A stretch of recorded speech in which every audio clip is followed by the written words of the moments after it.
RSV info capsule पर ये है आरएसवी न्यूज अपडेट्स। आइए सुनते हैं देश विदेश की प्रमुख खबरें और सबसे पहले अंतर्राष्ट्रीय खबरें। लेबनान में पेजर्स और वॉकी टॉकी के हमलों में अब तक 32 लोगों की मौत, 3000 से ज्यादा घायल। लेबनान में हुए सीरियल पेजर ब्लास्ट के बाद अब लेबनान के बेका क्षेत्र में फिर से ब्लास्ट हुआ है। ये ब्लास्ट वॉकी टॉकी डिवाइस में हुआ, जिसके कारण 14 लोगों की मौत हो गई और सैकड़ों घायल हुए हैं। सुरक्षा सूत्रों के अनुसार इस ब्लास्ट में मरने वालों की संख्या और घायलों की संख्या भी बढ़ सकती है। वहीं इसी के साथ वॉकी टॉकी और पेजर में विस्फोट में मारे गए 32 और लोगों में मरने वाले शामिल हो गए हैं और 3250 से अधिक घायल होने की खबर है।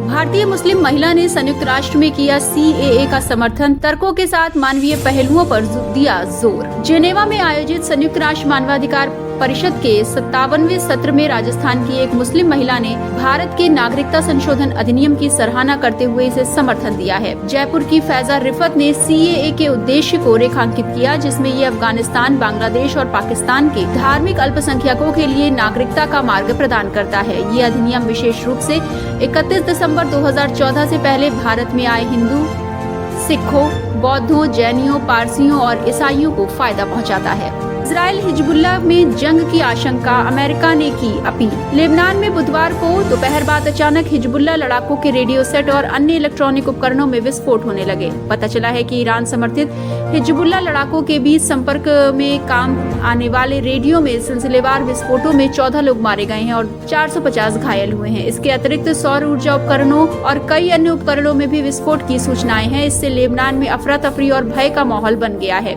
इससे करीब 24 घंटे पहले मंगलवार को लेबनान में हजारों की संख्या में पेजर फटे थे, जिनमें 12 लोग मारे गए थे और करीब 3000 घायल हुए थे। आइए अब जुड़ते हैं भारत के साथ और सुनते हैं राष्ट्रीय खबरें। महिला डॉक्टरों में असुरक्षा की भावना, संविदा कर्मियों पर नहीं छोड़ सकते सुरक्षा, सुप्रीम कोर्ट ने दागे कड़े सवाल। कोलकाता के आरजीकर मेडिकल कॉलेज में 31 वर्षीय महिला के साथ हुई घटना के बाद देश के कई हिस्सों में अभी भी विरोध प्रदर्शन चल रहा है। वहीं डॉक्टरों की सुरक्षा को लेकर पश्चिम बंगाल सरकार सुप्रीम कोर्ट के सामने कटघरे में खड़ी है, जहां शीर्ष अदालत ने कड़े सवालों से बंगाल सरकार की बोलती बंद कर दी है। बंगाल सरकार के वकील के रूप में वरिष्ठ अधिवक्ता कपिल सिब्बल ने सुनवाई के दौरान अस्पतालों में सुरक्षा बढ़ाने के लिए राज्य सरकार के कदमों को सूचीबद्ध किया। भारत के मुख्य न्यायाधीश DY चंद्रचूड़ ने सवाल किया कि अस्पताल में सुरक्षा ड्यूटी पर संविदा कर्मचारी और नियमित पुलिसकर्मी क्यों नहीं थे। मुख्य न्यायाधीश ने इस तथ्य की ओर भी इशारा किया कि डॉक्टर के दुष्कर्म हत्या का आरोपी संजय रॉय एक संविदा कर्मी ही था, जिसकी अस्पताल के हर कोने तक निर्बाध पहुँच थी।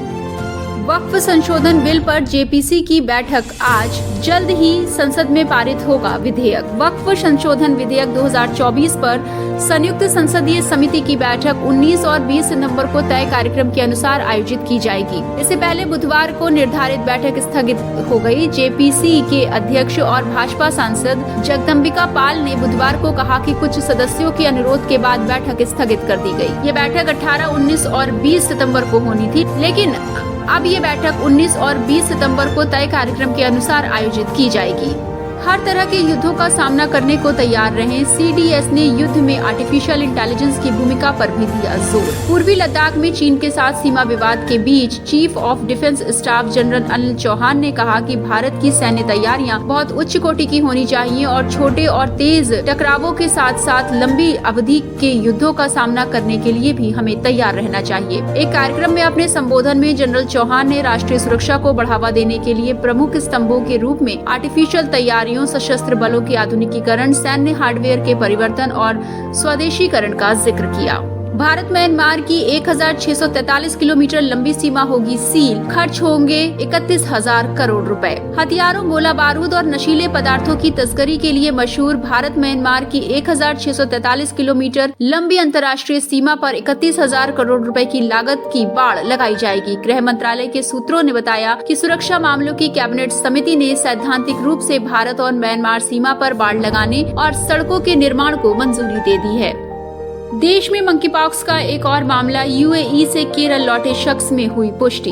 देश में मंकी पॉक्स का एक और मामला सामने आया है। दुबई से केरल लौटा एक शख्स संक्रमित मिला है। केरल सरकार ने इस बात की पुष्टि की है। 38 वर्षीय शख्स का मलप्पुरम जिले में इलाज चल रहा है। स्वास्थ्य विभाग ने बताया कि शख्स में मंकी पॉक्स संक्रमण की पुष्टि हुई है। अंतरिक्ष में लगेगी भारत की बड़ी छलांग। दिसंबर 2028 तक देश का पहला स्टेशन होगा स्थापित। चंद्रयान 3 की सफलता के बाद भारत अब अंतरिक्ष के क्षेत्र में और बड़ी छलांग लगाने की तैयारी में है। जल्द ही वो अंतरिक्ष से जुड़े अपने 4 और मिशनों को अंजाम देगा, जिसमें अंतरिक्ष में स्थापित होने वाला पहला स्टेशन शामिल है, जो दिसंबर 2028 तक स्थापित हो जाएगा। इसके साथ ही अंतरिक्ष में अपना स्टेशन स्थापित करने वाला भारत दुनिया का तीसरा देश बन जाएगा। आइए अब जुड़ते हैं खेलों के साथ और जानते हैं खेल जगत से जुड़ी ताज़ा खबरों का हाल।